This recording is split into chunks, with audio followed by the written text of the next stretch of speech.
Hello dear students, hope you all are doing well.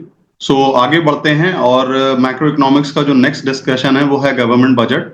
उसके ऊपर जल्दी से एक ब्रीफ डिस्कशन कर लेते हैं और उन मेन पॉइंट्स को समझ लेते हैं जहां से क्वेश्चन पूछने की पॉसिबिलिटी बहुत हाई होती है। सबसे पहले अगर हम बात कर लें कि बजट एक्चुअली होता क्या है, तो बजट जो होता है गवर्नमेंट ऑफ इंडिया का एक एनुअल फाइनेंशियल परफॉर्मेंस होता है, जो ये बताता है कि गवर्नमेंट आने वाले टाइम में गवर्नमेंट के पास कितने रेवेन्यू होगा और किन किन सोर्सेस पे गवर्नमेंट को पैसा खर्च करना है। इंडियन कॉन्स्टिट्यूशन का आर्टिकल 112 जो है वो बजट की बात करता है कि जो यूनियन गवर्नमेंट होगी उसको एक यूनियन बजट बनाना पड़ेगा। हर साल हम देखते हैं कि बजट 1 फरवरी के दिन पार्लियामेंट में प्रेजेंट किया जाता है फाइनेंस मिनिस्टर द्वारा, और उससे एक दिन पहले याद रखिएगा कि इकोनॉमिक सर्वे आता है। इकोनॉमिक सर्वे एक ऐसा डॉक्यूमेंट होता है जो लास्ट ईयर के गवर्नमेंट परफॉर्मेंसेस के बारे में बताता है कि पिछले साल परफॉर्मेंस कैसा रहा है, उसके ऊपर एक चर्चा, एक डिस्कशन करता है। यहां पे एक इंपॉर्टेंट बात यह है कि जो बजट होता है it never talks about the actual figure. हमेशा याद रखिएगा कि यहां पे जो भी चर्चा होती है वो एस्टिमेटेड के पॉइंट ऑफ व्यू से होती है, एस्टिमेटेड होता है। आगे बढ़ते हैं। देखिए, ये जो डिस्कशन हमको करना है that is actually very important. Objective of government budget, government budget के ऑब्जेक्टिव, यहां से क्वेश्चन बोर्ड एग्जाम में 1-2 मार्क्स के देखा गया है कि पूछते रहते हैं। यानी जब गवर्नमेंट बजट बनाती है एक्चुअली में उसके ऑब्जेक्टिव क्या होता है। सबसे पहला जो ऑब्जेक्टिव होता है वो हमारा जीडीपी ग्रोथ होता है। यानी कोई भी गवर्नमेंट जो होती है वो बजट बनाती इसलिए है कि उसका मकसद वहां पे ये होता है कि जो जीडीपी है यानी ग्रॉस डोमेस्टिक प्रोडक्ट है, यानी कंट्री के अंदर जो प्रोडक्शन हो रहा है, एक्टिविटी हो रहा है, स्पेशली जिस एक्टिविटी की हम बात करते हैं, यानी कोई इकोनॉमिक एक्टिविटी हो रही है, उस इकोनॉमिक एक्टिविटी में लगातार इंक्रीमेंट होते रहना, उस इकोनॉमिक एक्टिविटी में लगातार इंक्रीमेंट होते रहना, ये चीज जो है वो आपकी क्या कहलाती है, ये आपकी एक तरीके से जीडीपी ग्रोथ, जीडीपी कहलाती है। और जीडीपी में ग्रोथ होना, जीडीपी में लगातार बढ़ते रहना, इंक्रीज होते रहना, ये एक बहुत बड़ा ऑब्जेक्टिव होता है। दूसरा क्या है आपका, balance regional development. Balance regional development का मतलब ये है कि अब ये इंडिया है, ठीक है ना, इंडिया के ये बहुत सारे छोटे छोटे स्टेट्स हैं। हम देखते हैं कि ये हमारा मान लीजिए दिल्ली है। हम आमतौर पे देखते हैं कि दिल्ली के आसपास के जो इलाके होते हैं उनमें बहुत सारा डेवलपमेंट होता है। लेकिन लेट सपोज कि ये this is the eastern part of UP, यानी ये वो जौनपुर या फिर इलाहाबाद या फिर आजमगढ़, ये वो एरिया है। तो हम देखते हैं कि यहाँ पे एलोकेशन ऑफ मनी उतना नहीं हो रहा है, या फिर ये बिहार का हिस्सा है, वहां पे एलोकेशन ऑफ मनी इतना नहीं हो रहा है, या फिर ये कहा जाए कि जितनी फैक्ट्रियों का इस्टेब्लिशमेंट होना चाहिए इन इलाकों में वो नहीं होता है, बल्कि जो भी इन्वेस्टर्स होते हैं या फिर जो भी किसी भी टाइप के प्रोडक्शन में डील करते हैं वो दिल्ली या उसके आसपास नोएडा या गाजियाबाद के एरिया में ही अपनी फैक्ट्री को स्टैब्लिश करने में ज्यादा इंटरेस्टेड होते हैं। तो गवर्नमेंट अपने बजट के थ्रू जो ये बैलेंस रीजनल डेवलपमेंट का ऑब्जेक्टिव होता है उसको अचीव करने की कोशिश करती है कि भाई जितने भी शहर हैं और उनमें एक बराबर बराबर का डेवलपमेंट होना चाहिए। ऐसा नहीं होना चाहिए कि एक शहर में ज्यादा डेवलपमेंट हो रहा है, दूसरे शहर में उतना डेवलपमेंट नहीं हो रहा है, ये वाली सीन नहीं होनी चाहिए। Then comes the allocation of resources. देखिए, ये भी बहुत इंपॉर्टेंट है। एलोकेशन ऑफ रिसोर्सेज यानी रिसोर्सेज का बंटवारा। भारत सरकार मान लीजिए कि साल भर में 100 रुपया कमा रही है, तो अब ये 100 रुपए का जो डिवीजन होना चाहिए, ये डिवीजन बहुत ही बराबर होना चाहिए और सही तरीके से होना चाहिए। ऐसा ना हो कि गवर्नमेंट ये 100 रुपया सिर्फ ऑटोमोबाइल सेक्टर को दे दे या फिर सर्विस सेक्टर को दे दे, या फिर लेट सपोज कि जो आपके नेशनल हाईवेज बन रहे हैं, जो आपके रोड बन रहे हैं, जो आपके एक्सप्रेसवे बन रहे हैं, उसी पे दे दे। ऐसा नहीं होना चाहिए। रिसोर्सेज का बंटवारा इस तरीके से होना चाहिए कि सरकार नए स्कूल्स भी डाले, सरकार नए कॉलेजेस भी डाले, नए हॉस्पिटल्स का भी स्टैब्लिशमेंट करे, ये सारी चीजें होना चाहिए। यानी हर सेक्टर को उसके लिहाज से कुछ ना कुछ सर्टेन अमाउंट ऑफ मनी मिलना चाहिए। उसके बाद अगर हम बात करें तो अगला क्या होगा, redistribution of income and wealth. Redistribution of income and wealth का मतलब यह है कि गवर्नमेंट जो होती है वो अपनी टैक्सेशन पॉलिसी के थ्रू, यानी अपनी टैक्स पॉलिसी के थ्रू, अब टैक्स की बात कर रहे हैं तो यहां पे हम ऑब्वियसली हम डायरेक्ट टैक्सेस की बात कर रहे हैं।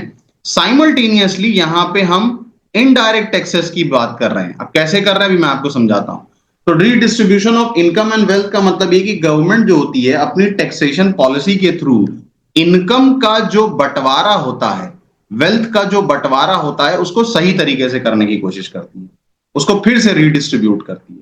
पहली बात तो यह है कि जब हम डायरेक्ट टैक्सेस की बात करते हैं तो यहां पे हम ऑब्वियसली जो है वो इनकम टैक्स की बात कर रहे हैं। अब यहां पे जब हम इनकम टैक्स की बात कर रहे हैं तो इनकम टैक्स के ऑब्वियसली हम रेट की बात कर रहे हैं। तो जब हम रेट की बात कर रहे हैं तो यहां पे बात ये हो रही है कि जो इनकम टैक्स का तरीका होना चाहिए और जो रेट होना चाहिए वो कुछ ऐसे होना चाहिए कि जो रिच क्लास है, जो रिच है, उस पे ज्यादा टैक्स लगे एज कंपेयर टू पुअर। अब इसका क्या मतलब है? इसका मतलब है कि लेट सपोज किसी की जो इनकम है वो लेट सपोज कि 50 लाख के आसपास है, इस टाइप से है, ठीक है ना, पर annum है। लेकिन अगर किसी की इनकम जस्ट 10 लाख पर annum है तो इस बंदे पे बहुत कम टैक्स लगना चाहिए अगर लग भी रहा हो, या फिर उसको एग्जेम्प्ट कर देना चाहिए as compare to this class of people. Simultaneously जब हम इनकम टैक्स की बात करते हैं तो यहां पे ये समझने वाली बात यह है कि इनकम टैक्स जो एसेंशियल गुड्स हैं, जो एसेंशियल गुड्स हैं, ठीक है, उस पे बिल्कुल लगना ही नहीं चाहिए। यानी अगर हमारा ये इनडायरेक्ट टैक्स यानी जिसको हम जीएसटी कह रहे हैं, यानी ये जो लग्जूरियस गुड्स होते हैं, लग्जूरियस गुड्स पे आप ज्यादा लगाओ। ऐसा मैं इसलिए कह रहा हूं क्योंकि obviously essential goods are mainly consume by a normal class of people who don't have enough amount of money. लेकिन जब आप लग्जूरियस गुड्स की बात कर रहे हो, आप कार की बात कर रहे हो, आप जेम्स एंड ज्वेलरी की बात कर रहे हो, ठीक है, आप इस टाइप के आइटम्स की बात कर रहे हो, तो यहां पे जो टैक्स लगना चाहिए वो बहुत ही कम लगना, ज्यादा लगना चाहिए as compare to item of human survival. Human survival के आइटम के पॉइंट ऑफ व्यू से अगर हम बात करें, इकोनॉमिक स्टेबिलिटी पे अगर मैं आ जाऊं तो बजट का ये भी ऑब्जेक्टिव होता है कि बजट जो होता है वो इन्फ्लेशन को करेक्ट करता है और डिफ्लेशन गैप को रिमूव करता है।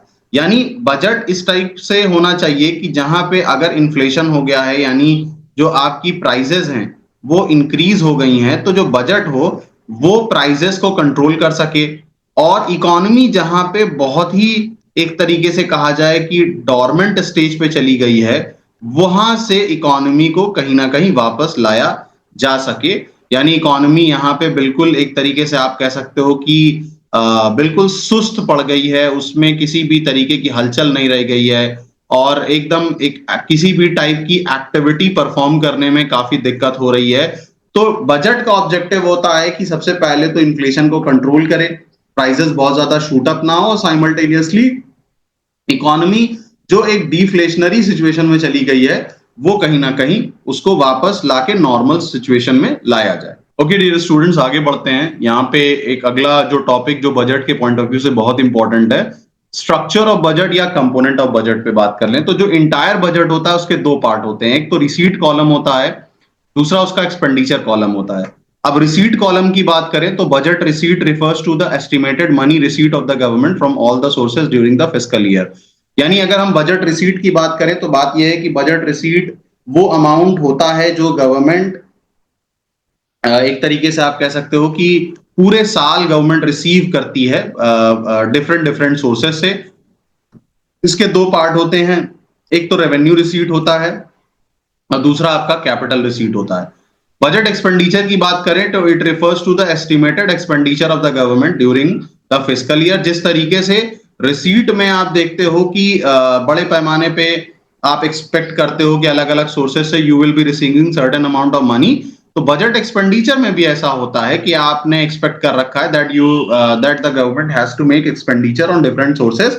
जिस तरीके से आपका रेवेन्यू रिसीट और कैपिटल रिसीट होता है उसी तरीके से आपका रेवेन्यू एक्सपेंडिचर और कैपिटल एक्सपेंडिचर होता है।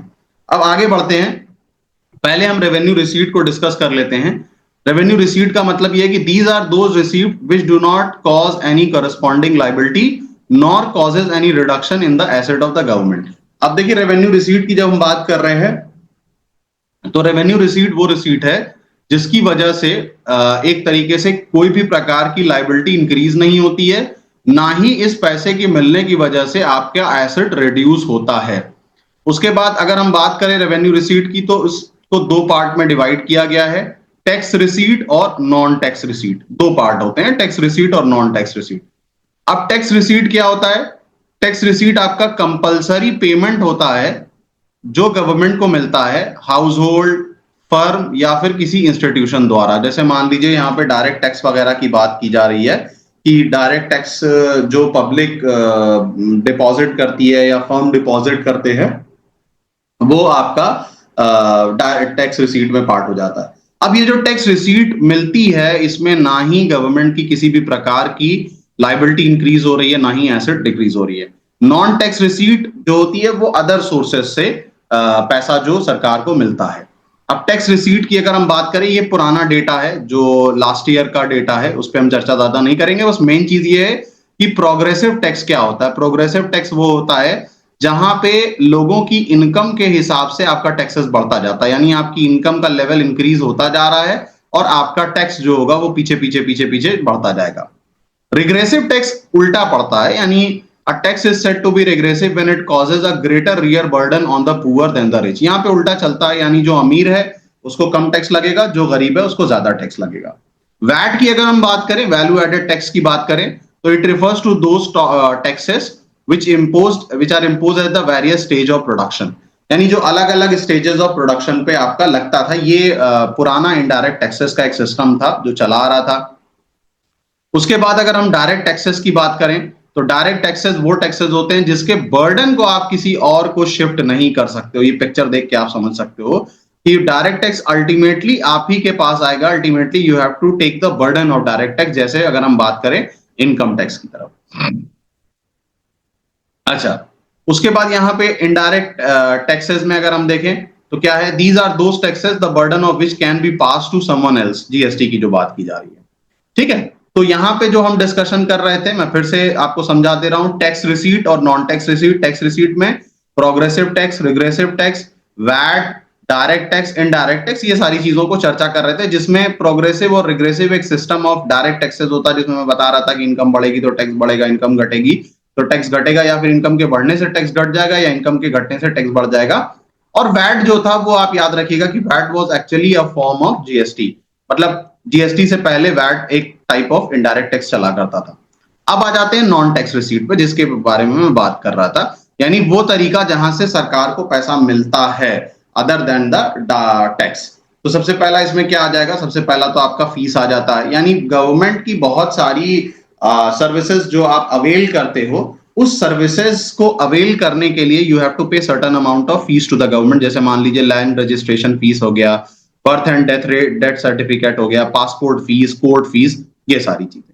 दूसरा फाइन। फाइन में आपने देखा होगा कि जो चालान वगैरह लगाए जाते हैं, या फिर लॉ को ब्रेक करने की वजह से गवर्नमेंट जो एक तरीके का पेनाल्टी आपके ऊपर इंपोज करती है, उससे जो पैसा मिलता है वो भी एक तरीके का नॉन टैक्स रिसीट होता है। स्टीट की बात करें कि स्टीट का क्या मतलब होता है, देखिए बहुत सारी ऐसी प्रॉपर्टी होती हैं जिस प्रॉपर्टी का कोई क्लेम करने वाला होता ही नहीं, कोई क्लेम उसको करता ही नहीं। जैसे अगर मैं कहूं उसका कोई हायर नहीं होता है, HEIR, ठीक है ना, तो वो प्रॉपर्टी जो होती है वो अल्टीमेटली क्या होती है कि अल्टीमेटली जो होती है उस प्रॉपर्टी को गवर्नमेंट जो होती है वो ओवरटेक कर लेती है। यहाँ पे देखिए, it mostly commonly occur when an individual dies with no will and no heir, some people leave their property without a legal heir. ये केस जो एस्टेट का था, जो अगर आप देखोगे इस पिक्चर पे, तो यहाँ पे भी जो मैं डिस्कशन कर रहा हूं वो पार्टीशन का कर रहा हूं कि ये जो पार्टीशन वाला इशू था, ठीक है, वो पार्टीशन वाले इशू में भी क्या था कि इंडिया से लोग पाकिस्तान चले गए, पाकिस्तान से लोग इंडिया आ गए और अपनी प्रॉपर्टी को छोड़ के चले आए थे, तो वहां पे कोई क्लेम करने वाला था ही नहीं। तो ये बात की एक न्यूज आई थी कि 2015 वगैरह में गवर्नमेंट ने अनाउंस कर दिया था कि हम प्रॉपर्टी को अपने कंट्रोल में ले लेंगे। Special assessment. स्पेशल असेसमेंट क्या होता है कि these are those payment which is made by the owner of those property whose value has appreciated due to the development activities of the government. देखिए स्पेशल असेसमेंट में क्या होता है कि आपके घर के पास से बहुत ही फाइन रोड निकल गई, या फिर गवर्नमेंट ने आपके घर के पास एक बहुत ही जबरदस्त सा पार्क वगैरह बना दिया, तो उसकी वजह से क्या होगा उसकी वजह से आपकी प्रॉपर्टी की value all of a sudden ऊपर चली जाएगी। तो उस केस में जब भी आप उस प्रॉपर्टी वगैरह को बेचेंगे, जो लैंड रजिस्ट्रेशन चार्जेस वगैरह आप नोटिस करोगे वो इंक्रीज हो जाएगा। और वो क्यों इंक्रीज हो गया है? Because of developmental because of developmental activity, ठीक है ना। Okay, income from the sale of 5G spectrum. अब देखिए अभी रिसेंटली जो न्यूज आ रही है कि जो स्टार लिंक है उसने एक तरीके से एयरटेल से तो एमलगेमेशन किया ही था कॉन्ट्रैक्ट, अब जियो से भी एक कॉन्ट्रैक्ट करने जा रहे हैं। तो इसमें क्या होता है, स्पेक्ट्रम एक तरीके से बेचा जाता है, उसकी बोली लगती है, तो वहां पे भी हम देखते हैं कि गवर्नमेंट बहुत बड़े अमाउंट ऑफ मनी को रिसीव करता है, और ये भी जो होता है वो नॉन टैक्स रिसीट में आता है। इसके बाद क्या है, ग्रांट एंड डोनेशन। तो these are the source of government revenue, people offer donation and grant to the government when there is any natural calamity, people donated in प्रधानमंत्री PMRY ड्यूरिंग कोविड-19। आपने देखा था कि जो पीएम केयर फंड था उसमें बहुत बड़ा सम ऑफ मनी रिसीव किया गया था, जो कि मैंने यहाँ पे पोस्ट भी कर दिया है, अगर आप इसको देखो तो PM care fund receive at least 1.27 billion US dollar in donations enough to fund over 21.5 million COVID-19 test. यानी ये बहुत बड़ा सम ऑफ मनी गवर्नमेंट ने रिसीव किया था ड्यूरिंग द टाइम ऑफ कोविड-19 ग्रांट के फॉर्म में। अच्छा, अब देखिए जो लास्ट टॉपिक हम डिस्कस कर रहे थे, काफी डिटेल में हमने बात किया, तो वो किस पे था, वो रेवेन्यू रिसीट्स पे था। अब हमको डिस्कशन करना है बेसिकली कि कैपिटल रिसीट के पार्ट क्या होते हैं। कैपिटल रिसीट पे भी अगर हम चर्चा कर लें कि कैपिटल रिसीट का पार्ट क्या होता है, तो capital receipt are those receipt which create a liability for the government and causes a reduction in the asset of the government. अब कैपिटल रिसीट क्या होता है, कैपिटल रिसीट वो रिसीट होती है जो एक प्रकार की आप कह सकते हो कि गवर्नमेंट के लिए एक लायबिलिटी होती है, ठीक है ना। और या तो लायबिलिटी गवर्नमेंट की इंक्रीज कर देती है या फिर एसेट घटा देती है। यानी हमको क्या याद रखना है, या तो लायबिलिटी बढ़ेगी और या तो एसेट घटेगी, ये होती है आपकी कैपिटल रिसीट। कैपिटल किसी भी इसके पहले अगर वर्ड कैपिटल लग जाता है तो ऑलवेज रिमेंबर ये कुछ बहुत ही लार्ज सम ऑफ मनी की बात कर रहा है। तो लार्ज सम ऑफ मनी कैसे आएगा, या तो लायबिलिटी इंक्रीज करके आएगा और या तो आप अपनी एसेट को बेच बाच दीजिए, कुछ इस टाइप से कर दीजिए। एक चीज क्या है, रिकवरी ऑफ लोन। देखिए जब आप किसी को लोन देते हो तो आप क्या कहते हो कि ये मेरे लिए एसेट है। क्यों? क्योंकि सामने वाली पार्टी जिसको आप लोन दे रहे हो लगातार आपके दिए गए लोन पे आपको इंटरेस्ट पे करेगा, और एसेट यही होती है कि कोई भी अमाउंट ऑफ मनी जिसपे आपको लगातार सर्टेन अमाउंट ऑफ रिटर्न मिल रहा है। तो रिकवरी ऑफ लोन में क्या हो गया कि sometime the government offer loan to the state government to cope up with the financial crisis, when these loans are recovered asset of the government are reduced. ठीक है ना। तो रिकवरी ऑफ लोन क्या होगा कि जो गवर्नमेंट है अगर ऑफर कर रही है, लेट सपोज कि स्टेट गवर्नमेंट को किसी भी प्रकार की फाइनेंशियल क्राइसिस से उभरने के लिए, तो जब वो लोन स्टेट गवर्नमेंट वापस करती है तो गवर्नमेंट की जो एसेट होती है वो क्या होती है, वो एसेट फॉल कर जाती है। Borrowing and other liability.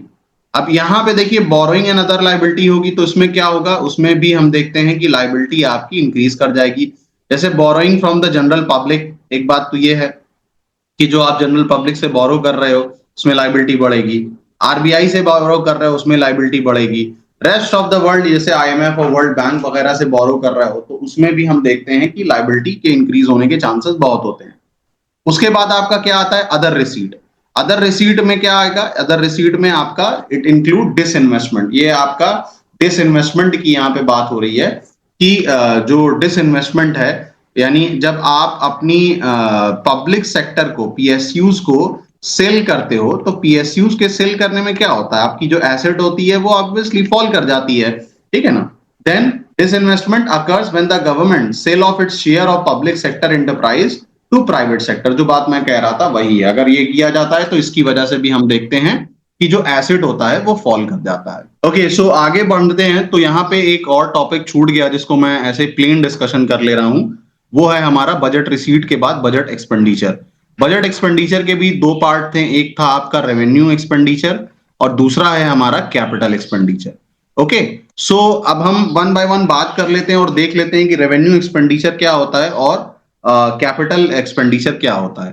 तो देखिए सबसे पहले, यानी अगर हम रेवेन्यू एक्सपेंडिचर के बारे में बात करें तो याद रखिएगा कि रेवेन्यू एक्सपेंडिचर कोई ऐसा एक्सपेंडिचर होता है जिसको करने से ना ही कोई एसेट आपकी बनती है, कुछ नहीं बनता है, और रेवेन्यू एक्सपेंडिचर करने की वजह से आपकी जो लायबिलिटी होती है उस पे भी कोई इंपैक्ट नहीं पड़ता है, कोई भी इंपैक्ट नहीं पड़ रहा है।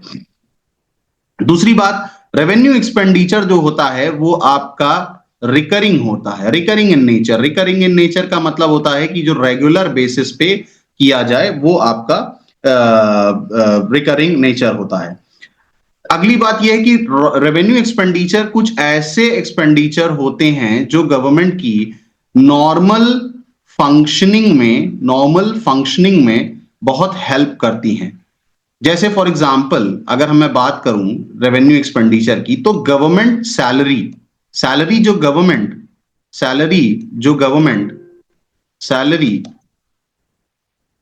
ओके, सो सैलरी की मैं यहां पे बात कर रहा था कि सैलरी जो गवर्नमेंट अपने एम्प्लॉइज को पे करती है, चाहे वो हेल्थ सेक्टर में हो, चाहे वो एजुकेशन सेक्टर में हो, या फिर वो किसी और सेक्टर वगैरह की जो बात की जाती है उसमें दिया जाए, या फिर मान लीजिए कि एडमिनिस्ट्रेटिव सर्विसेज यानी जो पुलिस वगैरह को पे किया जाता है, या फिर जो जो लोग भी आर्मी वगैरह में हैं उनमें उनको जो पे किया जा रहा है, तो वो सारी की सारी जो एक्सपेंडिचर्स होते हैं वो एक रिकरिंग है, वो एक नॉर्मल है, और एक तरीके से आप कह सकते हो कि वो गवर्नमेंट की नॉर्मल फंक्शनिंग वगैरह में हेल्प करती है। अब देखिए यहां पे अगली बात समझने वाली है कि जब हम इसको याद रखना है, क्योंकि क्वेश्चन बोर्ड में आपसे पूछता है कि the kind of expenditure which does not create any asset neither create any liability, तो ऑलवेज रिमेंबर कि it's always going to be the revenue expenditure. ठीक है, अब आगे हम बढ़ते हैं। अगला जो इसका जो पार्ट है वो सेकेंड पार्ट है, जो कि हमको डिस्कस करना है कैपिटल एक्सपेंडिचर के ऊपर, कि कैपिटल एक्सपेंडिचर क्या होगा। बड़ा अमाउंट है, यानी ऐसा एक्सपेंडिचर है जो कैपिटल सेंस का है, लार्ज अमाउंट ऑफ मनी है, तो ऑब्वियसली इससे क्या होगा, कैपिटल एक्सपेंडिचर है तो इससे एक तो आपकी एसेट इंक्रीज हो जाएगी। कैपिटल एक्सपेंडिचर है तो इसके थ्रू आप अपनी लाइबिलिटी को क्या करोगे, फॉल करा लोगे। यानी either asset will be created and liability will be reduced, दो बातें, ठीक है। उसके बाद अगली बात क्या है, कैपिटल एक्सपेंडिचर किया जाता है तो it add to the capital stock of economy, capital stock of economy. जैसे मान लीजिए नेशनल हाईवे, जैसे मान लीजिए फ्लाईओवर, जैसे मान लीजिए एक्सप्रेसवे, जैसे मान लीजिए कॉलेजेस, यूनिवर्सिटी, बहुत बड़े रिसर्च सेंटर, ठीक है, स्कूल्स, ये सब क्या होंगे, ये सब के सब कैपिटल एक्सपेंडिचर का एग्जाम्पल होता है। अब देखिए यहां पे एक समझने वाली है कि जैसे मान लीजिए कि आप लोन का, भारत सरकार लोन का रिपेमेंट करे, किसको लोन का रिपेमेंट करे, आईएमएफ को करे, तो इसमें क्या है, भारत सरकार अपनी लायबिलिटी को कम कर रही है, ठीक है ना। या फिर उसके बाद मान लीजिए कि कोई बहुत बड़ी, बहुत हैवी मशीनरी को एक तरीके से परचेज किया जा रहा है, तो उस केस में भी क्या होगा, एसेट इंक्रीज होगी। या फिर कोई पब्लिक सेक्टर यूनिट क्रिएट किए जा रही है, तो वहां पे भी हम देखेंगे कि एसेट क्या हो रही है, एसेट इंक्रीज हो रही है। तो ये था आपका जो मैं बात कर रहा था कि ये आपका है बेसिकली, यानी ये जो रेवेन्यूज के टॉपिक के बाद ये जो एक्सपेंडिचर का टॉपिक था, तो इसमें बजट एक्सपेंडिचर में दो पार्ट होते हैं। एक तो याद रखिएगा कि रेवेन्यू एक्सपेंडिचर होता है, दूसरा आपका कैपिटल होता है। रेवेन्यू में किसी भी प्रकार की ना ही एसेट बनती है, ना ही लायबिलिटी पे कोई इफेक्ट पड़ता है, but when it comes to capital expenditure, large sum of money involve होता है, तो यहाँ पे आपकी एसेट जो होती है वो इंक्रीज कर जाती है और आपकी जो लायबिलिटी है वो फॉल कर जाती है। That was all about from my side. अब इसके बाद मैं कोशिश जल्दी से करूंगा कि आपको बैलेंस ऑफ पेमेंट पढ़ा दूं। उसके बाद मैक्रो इकोनॉमिक्स के बीच के जो 3 चैप्टर्स हैं उनको भी मैं कवर अप करा के इंडियन इकोनॉमी पे जंप करके वहां पे एक ब्रीफ डिस्कशन कर दूंगा, ताकि आपके एग्जामिनेशन के पॉइंट ऑफ व्यू से आपको अच्छे से समझ में आ जाए। So that was all about from my side. Keep on sharing my channel. This will be going to be a sort of reward for me. Thank you everyone, and thank you for supporting me.